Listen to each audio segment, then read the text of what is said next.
In just his fifth game with the Yankees, Ryan McMahon is a hero. Plus, we've got some big moves being made across the league today. This is MLB Game Night. When that final out is made, you know it's time for a Locked On MLB Game Night. All the post-game reactions to every game across the league, every single night, with insights only the hosts at Locked On can provide. Prepare to experience game day reactions like never before. Only on Locked On MLB Game Night. Your team every day. Thanks for being here for this edition of Locked On MLB Game Night. Every game, every night. My name is Jon Frisch. I'm one half of Locked On Angels. With me is my co-host, J.D. Hafron of Locked On Cardinals. Coming up on today's show, Shohei Ohtani's start on the mound is cut short. One of the best relievers in baseball is headed to Philly at just the right time. And the top trade chip in baseball finally gets moved. We're going to get into all of that and so much more. But today's show is brought to you by 5 Hour Energy Transfusion. Go to 5hourenergy.com today and use the promo code LOCKEDONGOLF, all one word, to receive 20% off your order. It's valid through September 30th. Order transfusion-flavored 5-hour energy shots today. JD, we're going to start in the Bronx where the Rays and the Yankees had a wild roller coaster of a game, a lot of late inning scoring, some extra innings, back and forth action, some errors, some home run heroics, all kinds of stuff in this one. Ryan McMahon of Locked On Yankees and our Sunday night co-host of Locked On MLB Game Night, he's got the results, and he also has why this game gave Yankee fans heart palpitations. Let's get into what Brian has to say. The 2025 New York Yankees are the most emotionally taxing and toxic relationship you could ever find yourself in. I'm Brian McMahon from Locked On Yankees. This became a must-win game as it got sooner and sooner towards the end of this game. The Toronto Blue Jays got a comeback victory against the Baltimore Orioles. The Boston Red Sox won, so you needed to keep yourself afloat, and the new guy, Ryan McMahon, actually did it for the Yankees. A walk-off pop fly to center field over the center fielder's head. That's all that mattered as the Yankees advanced the runners with a balk and extra innings to get through. This game was back and forth. You had the Volpe error late, but then you had the home run to make up for it. He also picked up Devin Williams, who blew a save. First time since April, believe it or not. The big Trent Grisham home run. This team came through. This team was clutch. This team came back, and that's all that mattered. They got a victory. Now it's about getting a series victory against Tampa Bay tomorrow afternoon. We'll be discussing all of it the rest of the week on Locked On Yankees. Yeah, the Yankees and Rays are one of 3 whole games going on tomorrow during the trade deadline day. But as Brian mentioned, a balk puts runners on second and third in the 11th. Ryan McMahon comes up in the clutch, just his 5th game as a Yankee. He's already doing it on defense for them. They don't have to use Oswald Peraza over there at third base anymore, but then he gets the walk-off hit. So I wanted to talk about the fact that it feels like Ryan McMahon has arrived for the Yankees. This is a move that makes Yankee fans happy. Something like this today is, of course, going to make Yankee fans happy. So, JD, I want to ask you, can you remember an arrival moment for your Cardinals when somebody was like, oh, yeah, they're here and they're here to win? I love that. There's been some good ones in the past. The Cardinals have made some pretty big trades. Scott Rowland is one off the top of my head. But the one that really stood out to me that like we were just all jacked for was when Mark McGwire came over from the A's in 1997. Jacked is the appropriate word there too. Absolutely. Absolutely. Because the problem was he came over and he was like in a slump. Like he hadn't hit a home run in a really long time. Like it was I don't know. It was like 19 games, something bonkers like that. Yeah. Dang. So like the slump had stretched from his time in Oakland, came to the Cardinals, and he hit his first home run as a Cardinal at home in front of the home fans at Busch Stadium.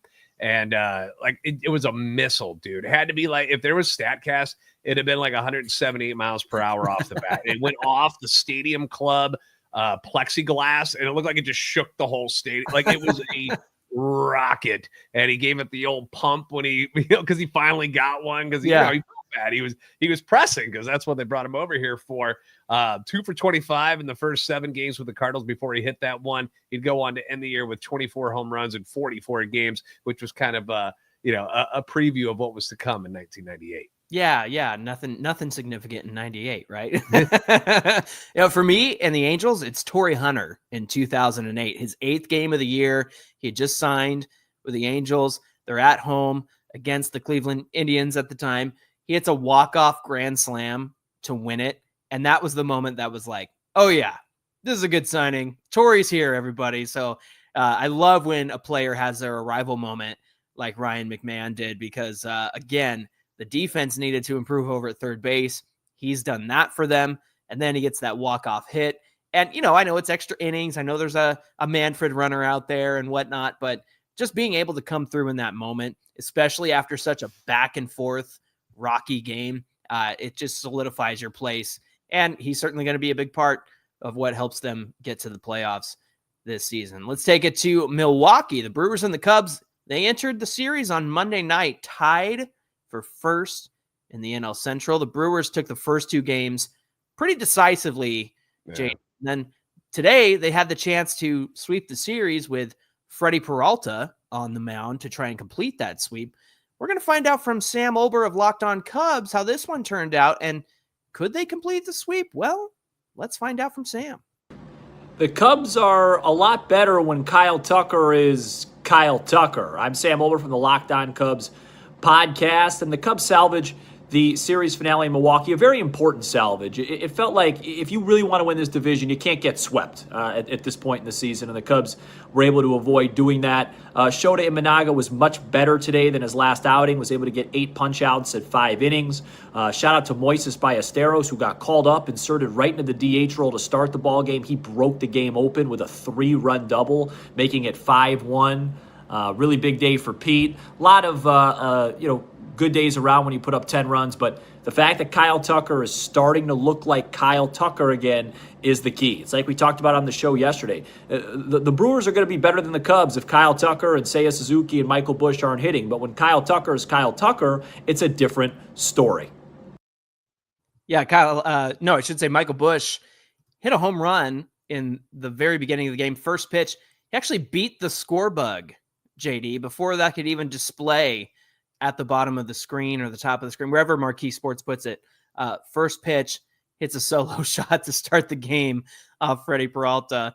And I don't think I've ever seen a race to beat the score bug before, but that's what happened there. But Kyle Tucker did have a strong day, 2 for 3 with 2 walks, 2 RBIs, and a run scored.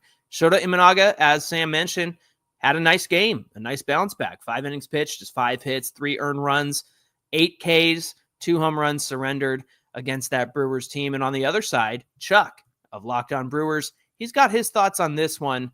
The series win, but a loss in the finale. Not too many times this year on the schedule have the Brewers been taken to the woodshed like they were today. They got crushed. It was the Cubs day today. Hey everybody, Chuck Freeman, instant reaction, Locked On Brewers. Freddie Peralta, not a very good start. DL Hall, not good in relief. They gave up the bulk of the runs. Contreras had a couple of solo shots for Milwaukee, and that was it. But hey, I'll take 2 or 3 from the Cubs. Have a 1-game lead in the division heading into the off day. So still a very successful 3 games, and now a 6-game road trip ahead. We'll talk about all this. Trading deadline looming. Nothing happening so far for the Brewers. Please subscribe. We'll see you a little bit later on tonight on Locked On Brewers. Yeah, not much going on for Milwaukee right now, but of course we've got a little over until tomorrow. We've got some time before any of those things go down with them. Cubs did make a move. They got former Cardinal Andrew Kittredge apparently is going to them from the Orioles. So there we go. And the Cubs also picked up Michael Soroka, as Ryan Clary of Locked On Nationals predicted yesterday. It was going to be his last outing. I don't know if that's a move that moves the needle enough for them, but I don't think either one of those are going to really excite the Chicago Cubs fans, but baby steps before maybe something bigger on Thursday. We'll find out. Yeah. Hopefully the Cubs will surprise their fans. And in your case, hopefully they don't, because you don't want, I've got Eugenio in the AL West now. We'll talk about that. And I'm not excited. I'm not excited about that at all. Hey, the White Sox upset the Phillies, but Phillies fans aren't too upset. We're going to tell you what we mean. This is MLB Game Night.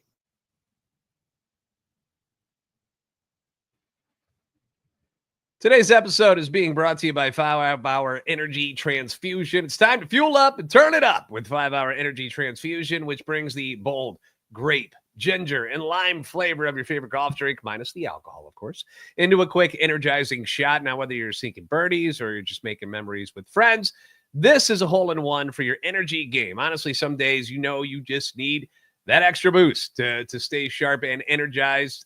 On the links, of course, that's great to do it there, but also in other real-life situations. Maybe you're heading to the gym or the office, or maybe you're like John, who's a new parent and dealing with a 7-month-old, or you're just trying to keep up with the trade deadline and all the moves that are happening. The grape, ginger, lime flavor, it's going to give you the best parts of your clubhouse go-to without chasing down the Bev card. If you go to 5hourenergy.com today, you can use our promo code, which is LOCKEDONGolf, to receive 20% off your order. Now, this offer is only valid until September 30th on one order and cannot be used with any other promotions. The code is not good on subscription orders. So whether you're meeting up with friends or you're trying to turn 18 holes into 36, get the energizing boost that you need to power through. Order transfusion-flavored 5-hour energy shots today at the number 5hourenergy.com today. Keeping it going here on a Locked On MLB Game Night, we're going to take you to Chicago, where the White Sox took the finale of this series against the Phillies, and it was after a 3-hour and 35-minute rain delay. At least that wasn't in the middle of the ninth inning like Boston and the Twins the other night, and that's kind of an unexpected result. These White Sox are having a lot of fun at this point of the season, and Todd from Locked On White Sox, he's going to tell us exactly why Chicago should have some hope moving forward. Let's hear what Todd has to say. A major reason why the White Sox have hope was on full display. Kyle Teal, Colson Montgomery, Edgar Carroll, and Miguel Vargas all homered in the White Sox 9-3 thumping of the Philadelphia Phillies. Hello, I'm Todd Welter, host of Locked On White Sox. 3 other good things happened beyond taking the series against a playoff contender. First, the White Sox actually got this game in. There's a 3-hour, 35-minute rain delay, but it's important the game got played because Chicago does not have to risk playing a potential makeup game tomorrow down a few players if they end up trading more veterans before tomorrow's deadline. Second, the White Sox wisely decided not to have Adrian Hauser make his scheduled start. The team anticipates trading the veteran starter before tomorrow's deadline, and his value would have been nil had he suffered a season-ending injury like taking a liner off his knee or elbow. Third, the White Sox have reached 40 wins on the season. They did not hit that mark last year until September. It's nice seeing a young core lead the way to another win after the All-Star break, and I'll have more on tomorrow's episode of Locked On White Sox. Yeah, it's been a nice narrative-shifting season, I guess you could say, JD, for the White Sox. Yeah, the 40 mark already. Good job, boys. And the fact that it's the young guys leading the way, as Todd mentioned. Has Luis Robert moved yet? Is he still on the? I have not seen anything on him just yet. Okay, all right. Well, I'm doom scrolling, trying to make sure that we're up to date on everything, but I feel like some of these people have clocked out for the night. Yeah, let's hope so for our sake. Now, this game would have looked very different had Andrew Benintendi not robbed Bryce Harper of a 3-run home run in the 8th inning. But it was, the Phillies lost today, but the Phillies team and organization and fans gain, because while the bullpen was responsible for coughing up 7 runs in the 7th inning, Connor Thomas of Locked On Phillies is quite pleased with the bullpen help that's on the way for Philadelphia. Let's hear what Connor has to say. The Phillies have gotten the number 1 guy that I wanted on the trade market. They got their back-end bullpen arm. I'm Connor Thomas, your host of Locked On Phillies. And Yohan Duran, welcome to Philadelphia for Mick Abel and Eduardo Tait. And that's a tough price to pay, it is. But for a top-end reliever like that, unbelievable job by Dave Dombrowski. This bullpen, you don't even need to add anything more. I still want to see him do that and get a right-handed bat. But this is the guy I wanted because this is a complete game changer. This is a World Series winning piece. Yes, I'm not over-exaggerating that. He's that good. Throws like 100-mile-an-hour splitter, 103 heater. This is everything you could have imagined for the Fighting Phils. And anyone who doubted Dave Dombrowski and said, oh, he's not going to get it done at the trade deadline, you're going to have to eat those words, because he just pulled off the biggest deal of the deadline so far, and the Phillies are true contenders. We're going to talk more about it on the next episode of Locked On Phillies. Yeah, Mick Abel going over to the Twins, a big deal because he's got some starts in the majors for the Phillies this year, but they got Andrew Painter waiting in the wings. And as by all indications, that guy is not going anywhere. They are all in on Andrew Painter. They've kind of said that already. The Painter is off the table. That's not somebody they're interested in moving for anybody at the deadline this year. And I like how Connor gives, Dave Dombrowski credit or whatever. Like, is it really that hard to go like, all right, what do you want for this guy? All right, cool. We'll send it over. Like, that difficult of a job? Like, I'm sure there wasn't a whole lot of negotiating there, because when you're the Phillies and you're at this point and it's, World Series or bust, you do what it takes to go get whatever piece you think is going to make that difference.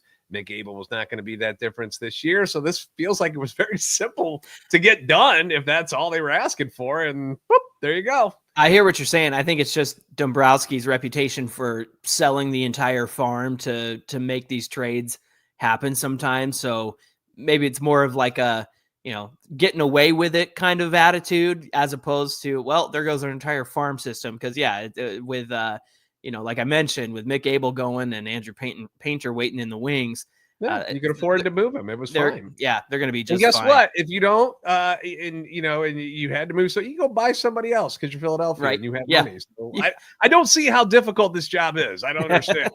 Let's be GMs of our team. We could. I know, like ours are a little more difficult situations where Phillies are like, nah, sure, yeah, well, we'll buy this guy and that guy. It's fine. It's fine. It's cool. We got the capital. So, while the Twins are selling their elite closer, the Red Sox are fighting to keep their place in the AL wildcard. They look for their second series win in a row behind Brian Bayo on the mound. Let's hear from Gabby of Locked On White Sox on Bayo's performance in this one. The way Brian Bayo has been pitching has been a complete game changer for the Boston Red Sox. I'm Gabby Maljanian from Locked On Red Sox, where the Red Sox smoked the Twins by a score of 13-1 today and won the series against this team. And the Red Sox have been playing a lot better baseball as of the last month or so, and Brian Bayo is one of the biggest reasons for that. He took the mound in today's game and pitched 7 solid innings, giving up 1 run. Definitely was a grind of an outing for him, but still produced a really solid one. And he, over the last month or two, has been extremely reliable for this Red Sox team and has truly pitched his way into a solid and durable number 3 starter. If the Red Sox do decide to add number 2 starter at the deadline, they will be in good shape with him as the 3. So good things happening for the Red Sox. Be sure to tune into Locked On Red Sox on any podcast platform for more on this team.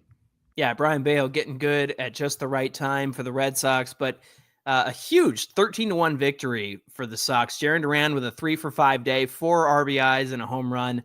JD, what's with all the trading Jarren Duran talk? Isn't he what's part of making the Red Sox good right now? What's going on there? I feel like there was more talk about that before the Devers deal went down, because we discussed it on here where I was like, I don't understand what you would better get a haul in return for him. Yeah. And then they kind of pivoted and Devers went. And yeah, I'm still not on board with getting rid of him. I mean, he's under team control for a few more years. It seems like you're in a good window right now if you're the Boston Red Sox to continue to compete for a playoff spot. I wouldn't understand that move if they were struggling like they were earlier in the season. I kind of understood, like, okay, maybe you're trying to, kind of move on and get younger, but they made that Devers move and things seem to be just fine in Boston right now. It's an entertaining team.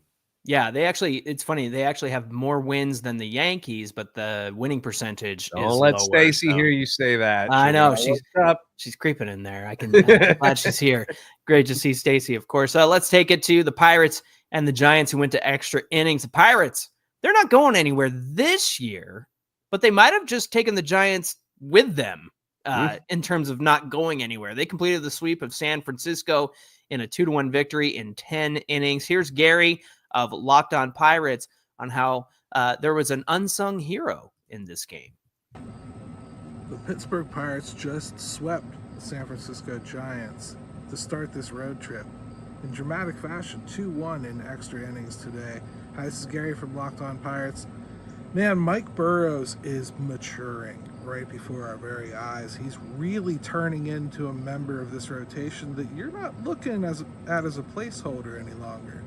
I think there was a time when we were waiting for, these younger, more attractive, highly ranked prospects to come along. We forget Mike Burrows was that before he went on the IL a while back. And I think he's showing you why. That changeup is an elite pitch, and it mystifies people, no matter who he's facing. Granted, this is his first time through the league, so let's give it some time before we start getting too braggadocious, but he looks real good right now. Jack Sawinski still, man, he's getting some opportunities. He's not doing much with them. You know, it's kind of get me close on him. They traded Caleb Ferguson during this game for a lottery ticket in high A. I'll talk about that more tomorrow on the show. But instant reaction, kind of what you should expect on Reynolds. That's what it is. More trade deadline stuff as it keeps popping up. See the brand new show I posted this evening about Ke'Bryan Hayes. Yeah, Ke'Bryan Hayes going over to the Reds earlier in the day. That was a shocker. But San Francisco, they traded Tyler Rogers to the Mets today. Do you think they're missing him, JD, after losing this one in extra innings? What do you think? He was really good for them. And yeah, for certain. When you lose ball games because of your bullpen and you just traded away one of your better pieces in that bullpen, yes, you're going to say, well, maybe we should have hung on to him. But it is just so bizarre that the move for Devers didn't work. It just didn't work. It did not have the impact they thought it was going to. They're going to have him for another, 8 years to try to get it right. So it's not all over with just because this one didn't work out. But very strange to see it not produce the way the Giants thought it would. Yeah, absolutely. Let's take it to Kansas City, where the Royals, they're in on trying to make the playoffs in the rest of the season. They're going to need to rely on the strength of their pitching to do it, and that's exactly what they did today against the Braves. Took a 1-0 victory in extra innings. Here's Jack Johnson of Locked On Royals with on how KC played exactly how they needed to before the trade. What a masterful job by the Royals pitching staff as they shut out the Braves 1-0 and walk it off in extra innings. I'm the host of Locked On Royals, Jack Johnson, giving you a few takeaways from this afternoon's game and the series finale and homestand finale against the Braves. Beginning with how impressive this bullpen was. In a bullpen day like today, you're just hoping they can keep the team in the game long enough for the offense to break through off the other team's starter. But that just didn't happen today. Joey Wentz, the local product out of Shawnee Mission East, grew up not far from Kauffman Stadium. He shoved, probably had the best outing of his career, but the Royals bullpen went toe-to-toe with him. And then in the 10th inning, Sam Long, of all pitchers in the bullpen, works out of a first and third nobody out jam, and Salvador Perez walks it off 2 pitches into the bottom of the 10th. Now, we said this in the All-Star break, that they needed to go 7-5 before the trade deadline to give themselves a chance, and that's the exact record they posted. What makes it more impressive is they were 0-2 in those first 12 games and go 7-3 over the final 10 with 3 straight series wins. They'll have the off day and the trade deadline tomorrow before beginning a 9-game road trip that begins on Friday in Toronto. Yeah, Royals pick up the victory there thanks to Salvi. JD, your Cardinals had a busy day as they hosted the Marlins at Busch Stadium. Tell us about it. Yeah, Cal Quantrill got the start for the Fish, who were coming off a shutout win on Tuesday, and it worked so well that they said, why not? Let's do this again. Quantrill goes 5 shutout innings. Bullpen does the rest. They blanked the Cardinals for a second straight night by a score of 2-0. The only runs in this one came in the 3rd inning on a 2-run tater by Jesus Sanchez.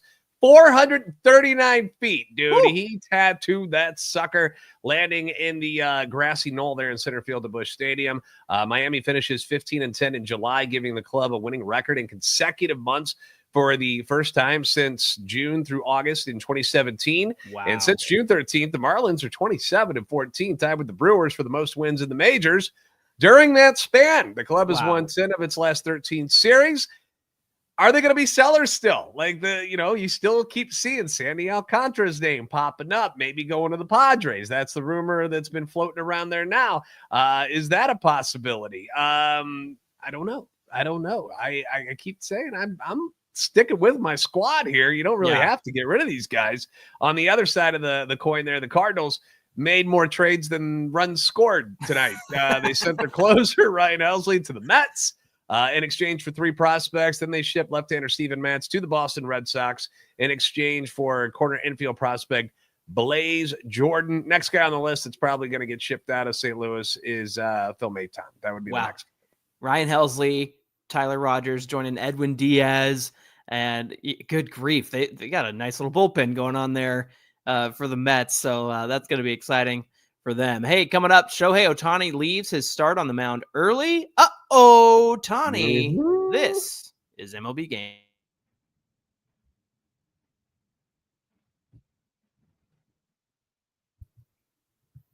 Hey, the Astros were 7-4 winners on Tuesday. They sent Ryan Gusto to the mound against the Nats all-star lefty Mackenzie Gore. But today, this one was all Astros, who lit up Gore for 6 runs on 8 hits, including 2 home runs, one of them by the ageless wonder, Jose Altuve. Smacked number 18 on the year, finished the night going 4 for 4 with 3 RBIs, 3 runs scored. Yainer Diaz, 2 for 4 with a home run and 3 RBIs. It was a big 9-1 victory for the Astros over the Nationals. And Brett of Locked On Astros, he's going to speculate on who's going to be wearing the uniform for Houston before the trade deadline closes tomorrow.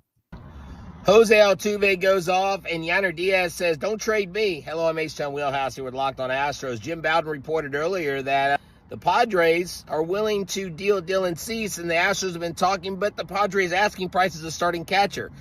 Jose Altuve goes off. He may be excited. Why? Because his buddy Carlos Correa may be returning. We'll have a show for you tonight as the Astros win 9-1 in convincing fashion, winning 2 of 3 from the Nationals before having an off day, getting on a plane and going to where? Boston, where Jeremy Pena is supposedly going to be joining the team after his stint with the Space Cowboys. That will be good to see him back on the field. But who will be in Astros uniform? Who won't be? It is going to be exciting. The next 48 hours are going to be really, really fun. So buckle up, boys and girls. It's going to be fun. Who are we bringing in to help the Astros make another deep playoff run and possibly get back to the World Series? A Dodgers-Astros rematch? Who knows? Y'all have a good one. Go Stros. Well, we do know that Ramon Urias from the Orioles, as of a few hours ago, is going to play. Former Cardinal legend Ramon Urias. There you go, third base for the Astros. Isaac Paredes seems like it's going to be out. Like he's going to be out the rest of the year. So that should make Brett very, very happy. Let's take it to the Rockies meeting the Guardians. It was a 5-0 victory for the Guardians. They bounced back and win this series after the loss on Monday. But all of a sudden, there's a lot of trade talk involving Stephen Kwan and Shane Bieber. And so Justin of Locked On Guardians, he's going to speak about the win over the Rockies, but also about the speculation that's running wild about this team. Well, if that was Stephen Kwan's last game as a Cleveland Guardian, sure was a quick and dominant one. So Justin Ladd of Locked On Guardians. The Guardians, a 5-0 win over the Colorado Rockies. Stephen Kwan had a hit and scored a run, and it was the bullpen for the Guardians that got things done. They had a lot of pitchers go in this one. You had Colby Allard, you had Jacob Junis, Matt Festa, Nick Enright, Hunter Gaddis, and Cade Smith closing it out. And really, you can thank Logan Allen on Tuesday night for going 7 innings, for making all of these relievers available to go where they did. Allard threw 42 pitches, did a really good job in 3 1/3 innings. The team only allowed 4 base runners to the Rockies overall. Jose Ramirez had 2 hits. David Fry had a home run. Kyle Manzardo drove in a run. It was a good game all around. The Guardians are back to 500, but the trade deadline is ticking down at 6 p.m. Eastern on Thursday. Will that be Stephen Kwan's last game as the Guardians? Shane Bieber was on the bench with his team during the game. Was that his last time with his Guardians teammates? We'll break all that down for you on Locked On Guardians on Thursday. Yeah, it looked like, the Guardians could go somewhere, and then the Class A suspension happened, and now they got some pieces to sell, so we'll see what happens in Cleveland. Hey, JD, you were at this game, Dodgers meeting the Reds for the finale, and Shohei Ohtani took the mound, but what happened here? He's a major disappointment is what happened. I was so sad about this. So he had to exit early in this game, and it was after he threw a couple of wild pitches, and like real wild. I'm not talking about just hardly missed. No, these things were flying to the backstop. We're like, oh my gosh, what's going on with them? Trainer comes out, everybody goes out, and he's off, and we're like, oh boy. Ended after just 3 innings, 5 hits, 2 earned runs, 4 Ks. So wasn't even pitching all that impressively anyway.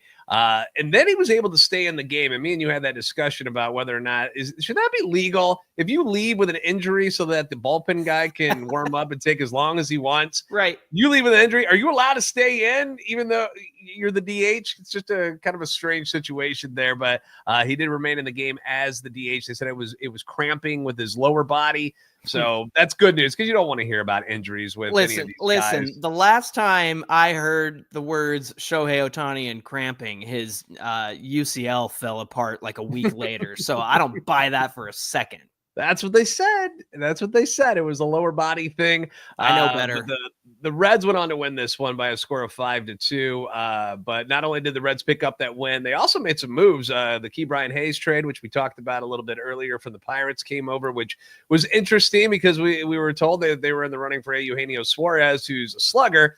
Brian Hayes is not a slugger. He's an excellent glove over at third base, but not a slugger by any means. Also, Zach Littell from the Rays came to Cincinnati in a 3-team trade. So the Reds trying to make some noise here at the deadline to stay in this wild card race. Yeah, and able to salvage this series after dropping the first two. Still have not been swept by a team this year. They're very proud of that. It's announced a lot. They have not been swept. Let's take it to San Diego, where they completed the sweep of the New York Mets with a decisive 5-0 victory. They had Yu Darvish on the mound, 7 strong innings, scoreless, struck out 7, walked 0 in his 5th start of the season, retired 13 batters in a row at one point. Manny Machado, Jackson Merrill, Gavin Sheets, they're the ones who powered the offense to the win. Juan Soto sat in this one after fouling a ball off his foot in last night's game. And from the rumor mill, little Mason Miller talk from the A's. Can you imagine? Can you imagine if they keep all the guys that they have in the bullpen? Because there's been rumors that maybe like Suarez will get shipped out or something. That if they brought Mason Miller in there with those 3 dudes already in there, like that's crazy. That would be quite incredible. And like I said, if they want to go anywhere, it's going to be on the strength of their bullpen. Hey, JD, take us to Baltimore where the Blue Jays and the Orioles met for their series finale. Orioles offense quite alive recently, scoring a lot of runs, but it was the Blue Jays who were able to outscore them in today's game. Final score was 9-8. They avoid the sweep and they don't lose any of their lead in the American League East today with that victory. Cedric Mullins, if you guys haven't seen the video on this one yet, the home run robbery in center field, awesome. Insane. So do yourself a favor, look it up because it was insane. He's a guy that might be traded at the deadline. We'll find out, but that catch was amazing. Yeah, let me take you to Anaheim where the Angels and Rangers finished their 3-game set. Earlier in the day, Angels got some relief help. They got Andrew Chafin and Luis Garcia from the Nationals. They really needed it because after Jose Soriano left the game after 7 strong innings of 2-run, 1 earned, he went pitch for pitch with Nate Eovaldi. Soriano left the game down 2-1. The Halos bullpen became the blow pen, and that was despite some Angels in the outfield. As the entire right set of bleachers under the scoreboard was full of fans dressed as Angels. The vibes were up. They were electric. And despite that, Mike Trout leaves the bases loaded early on. Adolis Garcia breaks everyone's heart with a 2-run homer in the 8th inning. And Nolan Shawnoel cuts into the lead with a 2-run homer of his own to the Angels in the outfield. The Rangers finished this one, salvaged the series 6-3. So unfortunate for the Angels, but all indications are they might be going for it. It's going to be interesting. Like we'll see what happens. JD, take us to Detroit between the Diamondbacks and the Tigers. Hey, Tigers take this one by a score of 7-2. That's 4 wins in a row for them. And they did it behind their newly acquired right-hander, Chris Paddock, who was making his Tigers debut after coming over from the Twins. 6 innings, 1 run, 3 hits, 5 strikeouts. He looked great. Big news, though, from this game was that the Arizona Diamondbacks have traded their baseman, Eugenio Suarez, to the Seattle Mariners in exchange for 3 prospects. So the Mariners got Gino, and they also got Josh Naylor from the Diamondbacks. So Mariners beefing up as they make their playoff push. Yeah, and the Mariners were not too sad about their 5-4 loss to the A's because even though Brian who's one of the best pitchers for the Mariners, he had a hard one in this one. It was 5 runs against him on 8 hits, including 4 home runs. Miguel Andujar, who could be on the move from the A's, in addition to Mason Miller, he hit 2 home runs. Brent Rooker got his 23rd. The Mariners, they're pretty happy, though, after tonight by acquiring and getting back Eugenio Suarez a couple seasons after he was there a few years ago. We'll see if he can maintain what he's been doing this season, because he did not like hitting in Seattle, if I recall correctly. But I'm not too happy as a AL West Angels fan. Hey, thanks for joining us for this episode of Locked On MLB Game Night. Don't forget to like, share, and subscribe. We hope you'll come back and visit us on the very next MLB Game Night, every game, every night. Woo!